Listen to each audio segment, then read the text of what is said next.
In the past several weeks, high tides and torrential rains have led to flooding in all regions across Guyana.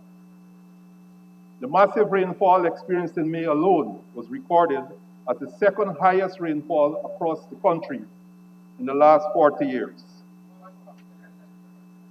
Guyana's rainy season usually lasts, Mr. Speaker, until early June for regions 1, 2, 3, 4, 5, the northern parts of region 6, 7, 8, and 10, while it will continue until early August for regions 9 and the southern parts of region 6. Based on the latest seasonal reports, however, it is estimated that we will continue to experience above normal rainfall during the period June to August 2021. During this period, Mr. Speaker, an increase in the number of wet days and approximately 7 days of extreme wet spells can be expected.